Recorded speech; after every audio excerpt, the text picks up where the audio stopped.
Somebody asked me yesterday. She was very happy to have my list on the King James Version errors because obviously she gets, beaten over the head by King James only people as well. And she said, "I'm so glad to have that so I can use that." And I told her it's not going to work. If they got it in their head, then they're going to reject it anyway. But she said, you talked about which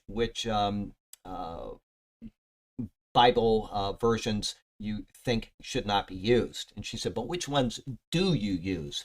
And it's not that simple of an answer because I said for consistency, just simply for consistency, and not because I think it's a world's greatest Bible, I use the New King James Version for consistency. It's like taking the King James, it's a little more updated English, and it's taking care of some of the errors of the King James Version, but then it inserts its own errors. So it's an okay translation, but I use it for consistency.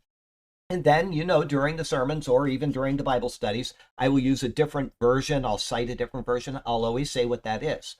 And then from there, I just read different versions. I finish one, I get another one. I change from one to another because I just want to read the different versions and see what they have to say. Then I usually take the one that I had and I give it away. Okay, I'm done with this one. I don't need to read it again unless it's got some, like points that I thought were, whatever, but that hasn't happened. So normally I just give it to somebody and I buy another one. Right now I'm reading the literal standard version at night, and during the morning I'm reading the complete Jewish Bible, which isn't really Jewish. It's got the New Testament in there, but it's based on the Hebrew Old Testament, where they just use some Hebrew words in there that they are familiar with as a culture.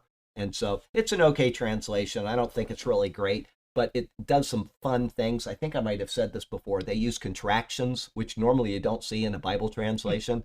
Like don't do this and stop, whereas most of them say do not, very formal. This one doesn't. And so it's kind of fun to read at times, but I don't have an answer as to which version is a good version. All I can tell you is that every version that you read is going to have errors because it's a big, tough book. And so we want to do what the original King James translators recommended, which is to read a multiplicity of versions so that you can get the better sense. That's what they recommend, and I recommend everybody do that as well. Just read a version in the morning, read one at night. When you finish them, give them away and get a couple new versions.